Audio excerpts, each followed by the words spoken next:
Fee reimbursement scholarship పొందే అవకాశం కూడా కల్పించాలంటున్నారు విద్యార్థులు. మరింత సమాచారం మా ప్రతినిధి రాధిక అందిస్తారు.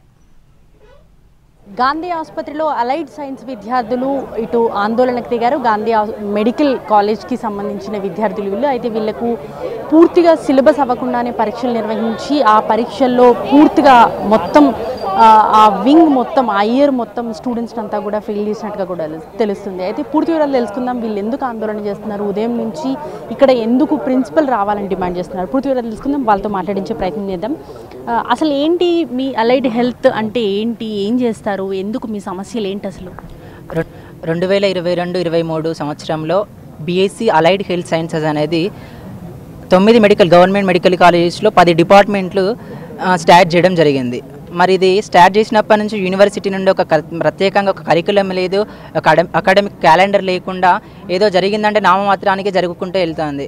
మరి మొన్న April 24 ఎగ్జామ్ జరిగినప్పుడు దాదాపు 745 మంది విద్యార్థులు అటెంప్ట్ చేస్తే కేవలం 25 మంది పాస్ అయ్యి 720 మంది ఫెయిల్ అయ్యారు.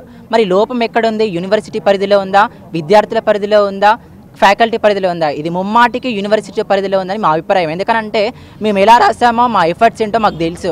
కనీసం కాలేజీలో మౌలిక వసతులు కూడా లేవు. దీనిపై స్పందించడానికి మేము పొద్దుటి నుంచి ఇలానే శాంతియుతంగా నిరసన తెలియజేస్తూ ఉన్నాము.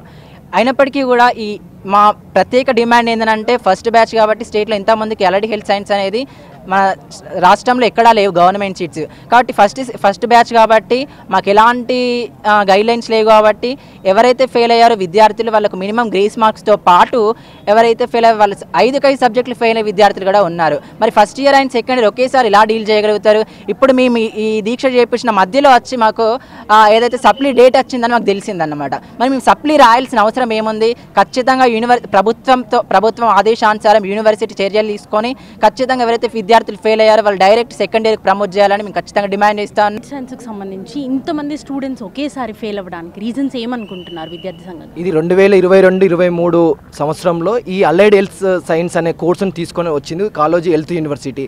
ఈ కోర్సు తీసుకొని వచ్చిన తర్వాత దీనికి సరైనటువంటి కరికులము, సరైనటువంటి ఎప్పుడు ఎగ్జామ్లు పెట్టాలి, ఎన్ని రోజులలో ఇది సిలబస్ కంప్లీట్ కావాలన్న విధి విధానాలు అనేది మాత్రం యూనివర్సిటీ మాత్రం దీన్ని రూపొందించలేదు.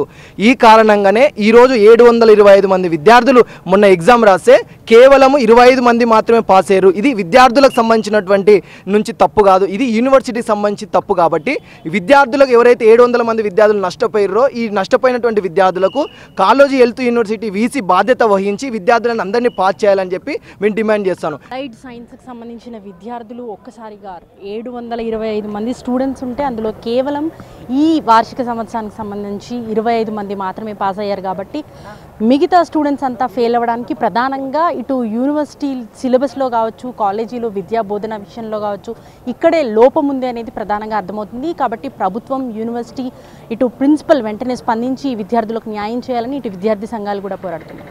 కెమెరా పర్సన్ గణపతితో Radhika, NTV, Gandhi medical college.